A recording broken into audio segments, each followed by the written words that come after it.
Hi అండి, welcome to Kalpana's kitchen. ఎప్పుడైనా మనకి ఒంట్లో కాస్త నలతగా ఉన్నప్పుడు, జ్వరంగా కానీ జలుబు దగ్గు ఇలా ఉన్నప్పుడు ఏమి తినబుద్ధి కాదు కదా. ఏమి తిన్నా కానీ చప్పగా అనిపిస్తూ ఉంటుంది, టేస్ట్ అస్సలు తెలియకుండా ఉంటుంది.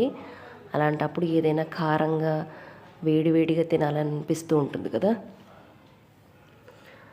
అలాగని ఎక్కువసేపు హెల్త్ బాగాలేనప్పుడు కిచెన్లో నిలబడి వంట చేసే ఓపిక కూడా ఉండదు.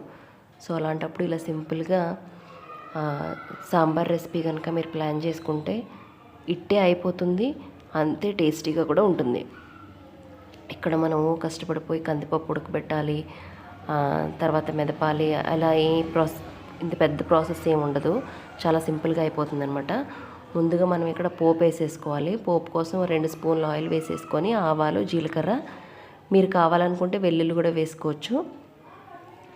తర్వాత ఎండుమిర్చి, కొంచెం మినపప్పు, కరివేపాకు వేసేసుకొని ఫ్రై అయిన తర్వాత ఒక పెద్ద సైజు ఆనియన్ని పెద్ద ముక్కలుగా కట్ చేసుకొని వేసుకోవాలి. టొమాటో 1 వేసుకోవాలి. అలాగే పచ్చిమిర్చిలు కూడా 2 లేదా 3 వేసుకోవాలన్నమాట. మీరు కావాలనుకుంటే సాంబార్లో వేసే వెజిటేబుల్స్ అన్నీ కూడా యాడ్ చేసుకోవచ్చు అనమాట. క్యారెట్, లేదంటే సొరకాయ, ములక్కాడలు, ఇలాంటి వెజిటేబుల్స్ అన్నీ కూడా యాడ్ చేసుకోవచ్చు. తర్వాత మనకి ఇవన్నీ కొంచెం ఫ్రై అయిపోయిన తర్వాత ఒక 2 లేదా 3 టేబుల్ స్పూన్స్ వరకు శనగపిండి ఉంటుంది కదా, పచ్చి శనగపిండి, ఇలా వాటర్లో వేసేసుకొని కొంచెం థిక్గా పేస్ట్ అయ్యేలాగా కలుపుకున్న తర్వాత పక్కన పెట్టేసుకొని, ఇప్పుడు మనం దీంట్లోకి 1 స్పూను సాల్ట్, అలాగే పసుపు, అలాగే కొంచెం కారం కూడా వేసుకోవాలి.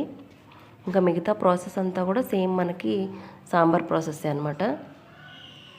కొంచెం చింతపండు పేస్ట్ వేసాను. తర్వాత కలిపేసి పెట్టుకున్నాం కదా శనగపిండి వాటర్, అది కూడా వేసేసుకోవాలి. మనకి ఇది చేసుకోవడానికి హార్డ్లీ 10 మినిట్స్ కూడా పట్టదండి, ఈజీగా అయిపోతుంది. అలాగే సాంబార్ అంత టేస్టీగా కూడా ఉంటుందన్నమాట. ఇప్పుడు మనం ఆ పిండి కలుపుకున్న గిన్నెలో ఇంకొంచెం వాటర్ వేసేసుకొని తిప్పుకొని వేసేసుకోవాలి. అలాగే చిన్న ముక్క బెల్లం కూడా వేసుకోవాలి. ఇక్కడ నేను ఎంటీఆర్ సాంబార్ మసాలా వాడుతున్నాను, సాంబార్ పౌడర్. నేను కొంచెమే చేస్తున్నాను కాబట్టి 1 స్పూన్ నాకు సరిపోయింది. తర్వాత లాస్ట్లో కొంచెం కొత్తిమీర వేసేసుకొని స్టవ్ ఆఫ్ చేసేయచ్చు. దీన్ని కనుక మనం వేడి ఇడ్లీలతో నంచుకొని తింటే చాలా బాగుంటుంది. ఇంకా రైస్లో కూడా బాగుంది ఇది. మనం కొంచెం బొంబాయి చట్నీ చేసుకుంటూ ఉంటాం కదా పూరీల్లోకి, వాటిల్లోకి సేమ్ అదే కొంచెం స్టైల్ అనమాట. కాకపోతే మనం ఇక్కడ సాంబార్ పౌడర్ అవన్నీ యాడ్ చేసాం కాబట్టి మనకి సాంబార్ టేస్ట్ అనేది వస్తుంది. నేను ఇక్కడ వేడివేడి ఇడ్లీలతో పాటు ఈ సాంబార్తో తింటే చాలా బాగుంది.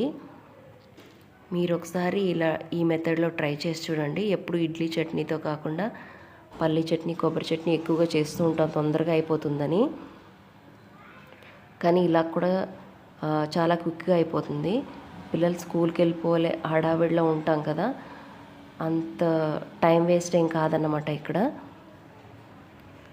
చాలా ఫాస్ట్గానే అయిపోయింది ఇది. మీరు ఒకసారి ఈ మెథడ్లో ట్రై చేసి చూడండి. మీ ఫీడ్బ్యాక్ని నాకు కమెంట్స్లో చెప్పండి. నచ్చితే తప్పకుండా లైక్ చేయండి, సబ్స్క్రైబ్ చేసుకోండి.